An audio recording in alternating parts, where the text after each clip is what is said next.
Assalamualaikum warahmatullahi wabarakatuh. Waalaikumsalam warahmatullahi wabarakatuh. Waalaikumsalam warahmatullahi wabarakatuh. Perkenalkan, saya Azhara Afifa, perwakilan dari kelompok 5. Sebelumnya saya akan mengenalkan nama-nama anggota kelompok saya dulu. Pertama ada saya sendiri, lalu ada Hairunisa, ada Lisa, ada Nadia, dan ada Mia Harisma. Yang pertama, sejarah imunologi. Imunologi adalah ilmu yang mempelajari struktur dan fungsi sistem imun.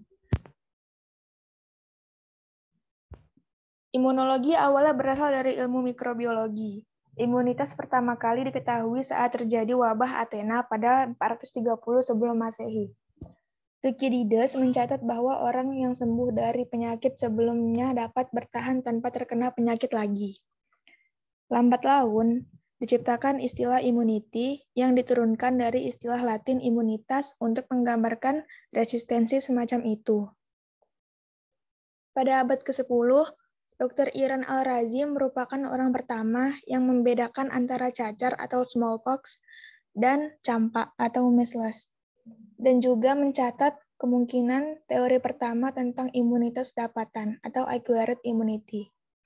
Pada abad ke-11, dokter dan filsuf Ibnu Sina juga mengusulkan teori lebih lanjut untuk imunitas dapatan. Yang kedua, pengertian imunologi. Imunologi adalah sebuah studi yang berkaitan dengan sistem kekebalan dan merupakan salah satu cabang ilmu kedokteran dan biologi yang sangat penting untuk kehidupan. Sistem kekebalan tersebut dapat melindungi tubuh seseorang dari berbagai infeksi dengan sebuah pertahanan. Apabila sistem kekebalan tidak berfungsi dengan normal, berbagai penyakit akan bermunculan, seperti alergi, autoimunitas, dan kanker. Oleh karena itu, sistem imun sangat penting sebagai pertahanan tubuh dari berbagai macam gangguan yang merugikan. Yang ketiga, sistem imun. Sistem imun dibagi atas dua. Yang A, non-spesifik. Sistem imun non-spesifik merupakan pertahanan tubuh terdepan dalam menghadapi serangan berbagai mikroorganisme, karena dapat memberikan respon langsung terhadap antigen. Sistem tersebut disusun non-spesifik karena tidak ditujukan terhadap mikroorganisme tertentu. Sebagai elemen pertama dari sistem imun untuk menentukan agen penyerang, respon imun non-spesifik diaktifkan lebih cepat daripada respon imun spesifik, namun dengan durasi yang lebih singkat. B. Spesifik. Sistem imun spesifik mempunyai kemampuan untuk mengenal benda yang dianggap asing bagi dirinya. Benda asing yang pertama kali terpajang dengan tubuh segera dikenal oleh sistem imun spesifik. Pajanan tersebut menimbulkan sensitifikasi, sehingga antigen yang sama dan masuk tubuh untuk kedua kali akan dikenal lebih cepat dan kemudian dihancurkan. Oleh karena itu, sistem tersebut disebut spesifik untuk menghancurkan benda asing yang berbahaya bagi tubuh. Sistem imun spesifik dapat bekerja tanpa bantuan sistem imun non-spesifik. Namun, pada umumnya terjalin kerjasama yang baik antara sistem imun non-spesifik dan spesifik, seperti antar komplement, fagosit, antibodi, dan antara makrofag dan sel T. Selanjutnya akan dibacakan oleh Mia Harisma.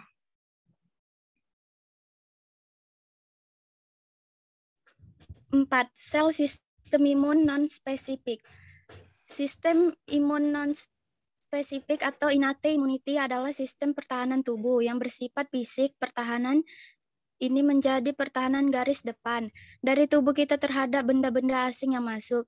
Sistem imun non-spesifik dalam mekanisme imunitas non-spesifik memiliki sifat selalu siap dan memiliki respon langsung serta cepat terhadap adanya patogen pada individu yang sehat. Sistem imun ini bertindak sebagai lini pertama dalam menghadapi infeksi dan tidak perlu menerima perpajaan sebelumnya. Bersifat tidak spesifik karena tidak ditunjukkan terhadap patogen atau mikroba tertentu. telah ada berfungsi sejak lahir, mekanismenya tidak menunjukkan spesifitas dan mampu melindungi tubuh terhadap patogen yang potensial. Manifestasi respon imun alamiah depan berupa kulit, epitel, markosa, selaput lendir, gerakan silia, saluran nafas, batuk, dan bersin. Lisozim, IgA, pH, asam lambung. Lanjut.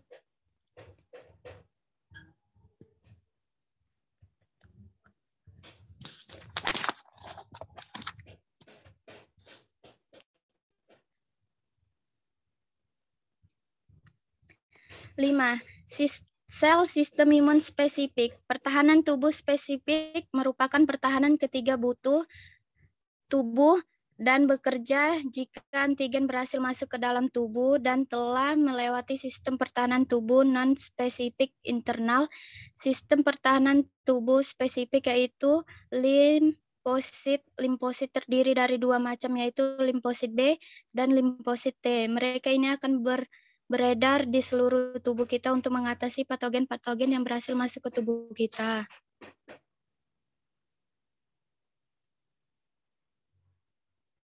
Enam, organ sistem limfoid. Sistem limfoid mengumpulkan kelebihan cairan interstisial ke dalam kapiler. Limfe mengangkut lemak yang diserap dari usus halus dan berespon secara imunologis terhadap benda asing yang masuk. Fungsi utama organ limfoid adalah melindungi organisme terhadap patogen atau antigen yang masuk. Respon imun timbul jika organisme mendeteksi adanya patogen yang dapat masuk ke dalam organisme dari mana saja. Karena itu, sel jaringan dan organ limfe terdistribusi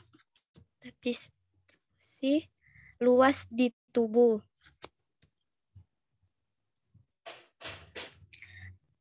Organ limfoid primer.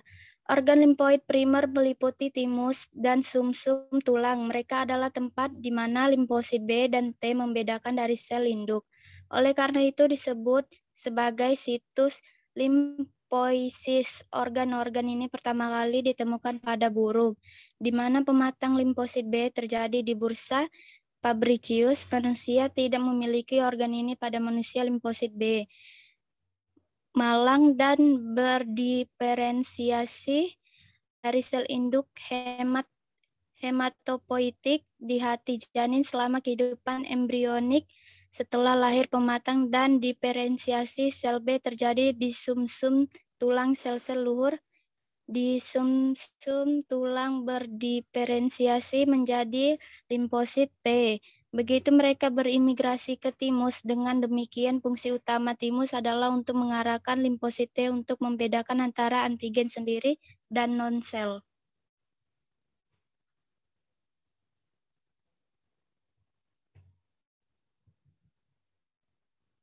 B. Organ limfoid sekunder. Organ limfoid sekunder termasuk kelenjar getah bening, tambalan Peyer, limpa, amandel, dan kelenjar gondok. Mereka adalah situs di mana proliferasi dan diferensiasi yang didorong oleh antigen dan limfosit merespon patogen dan antigen asing terjadi. Organisme infeksius kemungkinan ditemukan di organ-organ ini. Selanjutnya saya serahkan kepada moderator. Baiklah, itu tadi presentasi kami. Jika ada kekurangan, kami mohon maaf. Dan untuk yang ingin bertanya, silakan langsung ke kolom komentar ya, guys.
Baiklah, saya akan menjawab pertanyaan dari Aulia.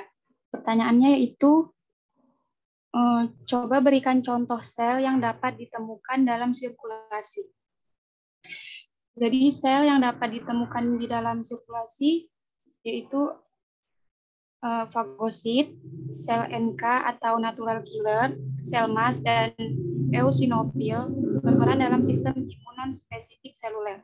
Sel-sel imun non-spesifik seluler tersebut dapat ditemukan dalam sirkulasi atau jaringan. Contoh sel yang dapat ditemukan dalam sirkulasi adalah neutrofil, eosinofil, basofil, monosit, sel T, sel B, sel NK, sel darah merah, dan trombosit. Contoh sel-sel dalam jaringan adalah eosinofil, sel mast, makrofag, sel T, sel plasma, dan sel NK. Mungkin itu jawaban dari saya. Bagaimana, Aulia? Terima kasih. Terima kasih jawabannya. Sudah Sama-sama. tepat. Baiklah, saya akan menjawab pertanyaan dari Unata.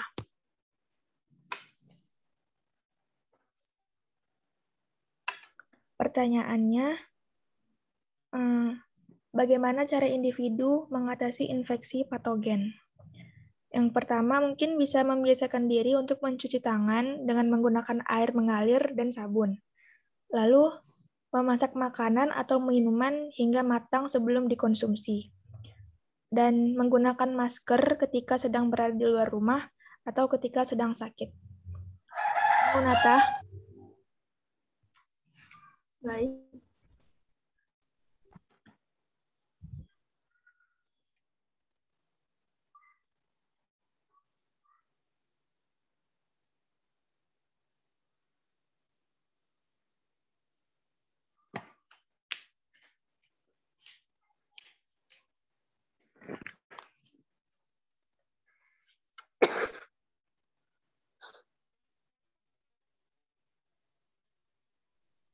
Baiklah, saya akan menjawab pertanyaan dari Nanda Sofiana Siregar. Limfoid terdiri atas dua macam, sebutkan. Yang pertama, organ yang terlibat dalam sintesis atau produksi sel imun yaitu kelenjar, timus, dan sumsum tulang. Jaringan limfoid primer berfungsi sebagai tempat diferensiasi limfosit yang berasal dari jaringan mieloid. Terdapat dua jaringan limfoid primer yaitu kelenjar timus yang merupakan diferensiasi limfosit T dan sumsum tulang yang merupakan diferensiasi limfosit B. Pada FS, limfosit B berdiferensiasi dalam bursa Fabricus. Jaringan limfoid primer mengandung banyak sel-sel limfoid di antara sedikit sel makrofag dalam anyaman sel kelat yang berfungsi sebagai stomata dan jarang ditemukan di serabut retikuler. Bagaimana, Nanda? Apakah jawabannya sudah puas? Sudah cukup. Makasih, Lisa. Sama-sama. Baiklah, sekian dari sesi tanya jawab kami. Kami tutup dengan wassalamualaikum warahmatullahi wabarakatuh. Waalaikumsalam warahmatullahi wabarakatuh.